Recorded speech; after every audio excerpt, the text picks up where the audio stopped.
Hello, my friends, and welcome back. Thank you very much for being with me again today. Another prediction of mine, negative prediction. I dislike very much when negative predictions tend to come true and not the good predictions. But that's the way it is, my friends, sometimes. What's going on here? We have 3 articles here. And these 3 articles, actually 4 articles, but on 3 topics. And you don't have to trust me. You don't have to trust me. Please go and verify. Verify, unless we build a trust-based relationship. That is, you didn't catch me because I don't lie. Didn't get me lying. Therefore, but verify. Verify in multiple sources. Here too. So what do we have here? Remember Mare Nostrum? Mare Nostrum is that principle that, or at least the notion that came from the Romans, ancient Romans, when they have the Mediterranean Sea all surrounded by Rome's provinces. They owned Mare. Mare Nostrum means our sea, our lake, our sea, our body of water. So Mare, it's the sea. So our sea. Why? Because they encircled it. These guys NATO tries to get the Black Sea as being Mare Nostrum, our sea. But they have some problems over there, which the main one is Russia. They succeeded getting other baboons, but they need Russia to get the hell out. Therefore, if they occupy Russia, they will get Mare Nostrum. The Russians, in the first topic, in the first article here, tell the baboons, you will not have it, and you will not establish permanent naval presence in the Black Sea. That is, we're gonna fuck you up if you try to establish a permanent naval presence. So that's our area, not your area. The Russians never said Mare Nostrum. These guys said it. So this is the first article coming from Sputnik. Russia will not tolerate powers alien to Black Sea to establish permanent naval presence there. So let me show you a map, not the Pokrovsk map, but the Ukrainian map with the countries surrounding here. So this is Ukraine, this is Romania, this is the Crimean Peninsula. So obviously this is a better map. So but we're going to use this one so you know what's going on, who's who, what's what, because you see, these are the countries. This is Mare Nostrum, Black Sea. So here used to be Ukraine, the yellow one, which right now, as you can tell, this is Russia right here, including the Crimean Peninsula. So the Ukrainians have only this part right here, whereas before they had all that. Now Russia had only here. That's it. That's it what they had. And obviously in Sevastopol they had their military naval forces. Then you have here Georgia, and then you have here Turkey, then you have here Bulgaria, then you have Romania. So NATO got Romania, Bulgaria, and all this. They missed Georgia and Russia. And Ukraine, they were in the process of acquiring it. And once they got Ukraine, Georgia will fall into place. Why? They already are working on it. There's going to be Russia. So this is Mare Nostrum. Now the Russian says no, we are right now up to here.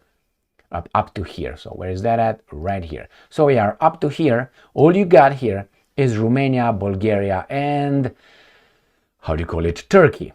So you got this right here. You're not going to go further than that. But the Russian says you're not going to establish, if you're not one of these countries here, you're alien of this thing, you will not establish, like the Americans and the Brits. This is the point. Americans and the Brits, you're not going to be established. We will not tolerate. We're going to blow it up.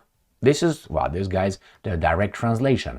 Moscow is not going to allow powers alien to the Black Sea to maintain a permanent naval presence there. Russian President aide Nikolai Patrushev has said, yeah, but you see, the Americans are already in Constanza right here. So the Americans have a presence here, the Brits have a presence here, then they will have a presence here. I guarantee you that. So what are the Russians going to do? Destroy them? Well, So far, that's the indication. Russia has no intention of letting anyone weaken its position in the region in question, Patrushev said during an interview with a Russian newspaper, adding that the permanent naval presence of non-Black Sea countries in the waters in violation of the Montreux Convention will not be tolerated. Well, the Montreux Convention, if I remember correctly, has to do with, in a case of war in the Black Sea area, the Bosphorus and the Dardanelles Straits will be closed by the NATO country Turkey. So let me show you. There's no military naval ships being allowed to come to Dardanelles and Bosphorus right here. This is Mediterranean Sea right here where Greece is. This is Aegean Sea and so on. So if you want to go into Black Sea, you go from the, let's say, Mediterranean to Mediterranean Aegean Sea, go to the Dardanelles, Sea of Marmara, and then and then you go to Bosphorus, right here in the Black Sea. So in the case of an war here, military intervention, how you want to call it, under the Montreux Convention, Turkey closes these two straits for the military navals to come in. Now, I don't know if that is because of, it's a warning, guys, don't bring your ships over there, even with the acceptance of the Turks. The Turks could let them go because we're going to attack you. I think that's what I take out of this. He further pointed out that the Russian Black Sea Fleet still retains its combat capabilities and is ready to repel all naval threats, despite the fact that Kiev aggressive actions in the regions are being coordinated by NATO specialists. Got it? I said that's direct and indirect involvement, so why don't you? Anyway, in the meantime, Patrushev pointed out that US and UK have since lost much of their once considerable naval power. I don't think so. The British Navy, for example, suffers from a severe deficit of sailors because naval service is simply no longer prestigious there, he said. Yeah, I think that's part of something. And I'm quoting, the signs of naval power decline are seen in the US as well, he said. They have a massive fleet on paper, but in reality there is low morale among the seamen. I don't know, chronic lack of personnel and lack of repair capabilities and shipyard workers. I don't know. Our opponents should know that Russia's naval nuclear shield always stands guard over our country. So they're gonna use nuclear weapons, it seems like. Currently, ensuring security in the Baltic is the most important military and political task. All right, that's one. All right, so they will not tolerate that. Next one, according to Russians, and please pay attention to the title, Russia Today. US and UK considering new, like it was an old, N.Stream style attacks, Putin aide. So again, the same guy, Nikolai Patrushev, says that US and UK considering new N.Stream style attacks. So that means they did the first one. I think they are the main suspects. I think US is by far the main suspect. And this is the Robin of the Batman, which is zero, just holding Batman's balls. That is UK's role in all this. Such incidents are needed by the West to sow chaos and to advance its interest, Nikolai Patrushev says. Well, why don't you do the same thing then? If they can do it, you can do it. The US and UK are considering staging new attacks on critical undersea infrastructure, reminiscent of the N.Stream pipelines, considering staging new attacks. That means they did it, the old ones, according to the Russians. An aide to the Russian Patrushev, who led Russia's Security Council for over a decade, before assuming his new role this year, made the remarks in an interview with Kommersant Daily published on Monday. According to available information, the Americans and the British are viewing the sabotage of the N.Stream pipelines as one of many methods to advance their economic interest. They could attack other infrastructure facilities, including undersea fiber optic cables that provide communication throughout the world. Anyone interested in the capabilities of foreign naval forces knows that the Ukrainian Navy has neither the equipment nor the trained specialists to carry out deep-sea terrorist attacks, he said. Only special forces of NATO countries could carry out sabotage of this scale, end quote. He said, adding that it is, and I'm quoting, known for certain that UK and the UK both possesses such capabilities. Okay, but not, well, doesn't mean that he did it, right? Since the hegemony of the West began to falter, Washington decided to bring chaos to the energy market, including by destabilizing maritime transportation. Now, Do you think these guys will do it? I have no doubt they will have no problem doing it. I have no doubt that they will do it. Why? Do you think something is gonna stop them? What? The international law? Who's gonna stop? Let's say the Americans decide tomorrow to do the same thing. Not the same thing. To do such a thing. I mean, it's implying that he's doing. They did the other one, which they didn't. All right, I'm just kidding, because I don't know who did it. But as an investigation, you go the prime suspect. Not necessarily the prime suspect by far is the perpetrator here. Well, let's see.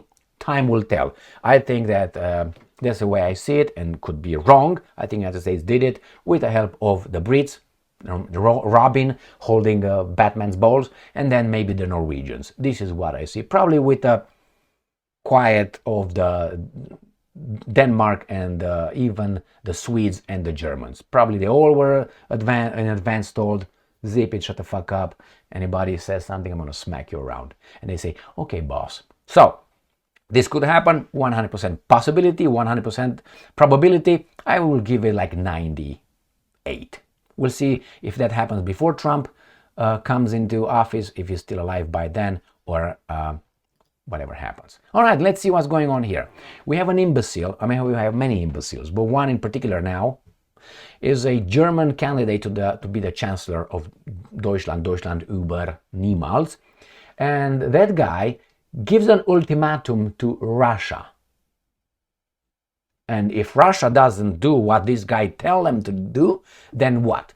Oh my God, Germany is going to destroy Russia. And then we have the crazy Medvedev saying, and that is the confirmation, I would say, with my prediction, they will take war on the European soil. That is, Medvedev is going to up.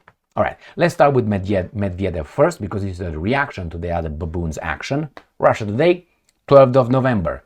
EU politicians asking for war on their soil, Medvedev said. The former Russian president has lashed out at German politician Friedrich Merz, for saying he would threaten Moscow if elected chancellor. I think he will be elected chancellor, because what I noticed in the West, if they are more, we're going to hit Russia, give our military potential to do this to the Ukrainians so they can hit Russia, they are advanced, they are pushed forward, doors are open for them. That's what I observed. The more you say, let's hit Russia, more doors were open for them. Even if you're a baboon like Starmer or like Sunak or the whatever her name was before, holy moly macaroni. So he's saying, do it, we're going to queue up. All right, let's see what happened with this Friedrich Merz. This imbecile right here, Weasel. This is the war guy, man. This is your warrior right there. The face of warriors. Poor Achilles and Hercules and all that. This is the new face of Deutschland. Deutschland is fuck me, Freddy. All right, the new voice of Ukraine. German chancellor candidate vows 24 hours ultimatum to Putin on Ukraine war. Then what? What are you gonna do? You are under occupation. Are you gonna activate the American nuclear weapons on your fucking territory? You can't even take a shit without asking the Americans for permission. He did not rule out direct telephone conversation with Russian dictator. Oh, so now Putin is the dictator now. Okay. Sometimes he's a leader, sometimes he's, but in this article, he is a dictator. And I'm quoting this imbecile. If there is reason for this and an agreement is reached among European and transatlantic partners, and they are partners, that's how they think, then of course yes, Medvedev, adding that if Russia does not comply, tell us, does not comply with the ultimatum, he is prepared to provide Ukraine with Taurus long-range cruise missiles and authorized strikes on Russian territory. And the Russians will nuke you. And then the Americans will defend you. After you're nuked, they will nuke the Russians. And then the Russians will nuke the Americans. And there goes, the world is going to go to an end because Metz is okay with providing Russia an ultimatum on Ukraine. Do you think that's the way it goes? I mean, I know he's a warrior by... Oh, fuck. All right, let's see what Medvedev has to say to this imbecile. So, The certain politicians in the European Union appear to be intent on triggering a full-blown war with Russia on their territory, not Russian territory, their territory, Medvedev said. And he says, the German politician previously accused current Chancellor Olaf Scholz of being too dovish on Russia, criticizing the embattled leader for refusing to supply air-launched Taurus missiles to Kiev. Once that happens, the Russians said NATO is involved. This is the face of war right here. All right, so responding on Tuesday, Medvedev argued that the missiles would not change the course of the conflict, but instead would, and I'm quoting, increase by several times the risk of the conflict entering the most dangerous phase, nuclear weapons. And I'm quoting, generally speaking, it is surprising how eager beavers the current generation of European politicians are in inviting war to their territory, notably to the obvious delight of the Americans and against the wishes of their own people, he said. I totally agree with that. So, my friends, ready for war? Start your push-ups, you're jogging, stop. You're gonna need start maybe so you have energy, and get ready. The country will need you to defend your values or snipping and identifying as against the Russian hordes. All right, good luck to you.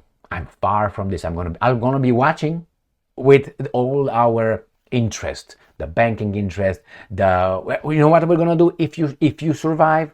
We're gonna come and we're going to rebuild your countries.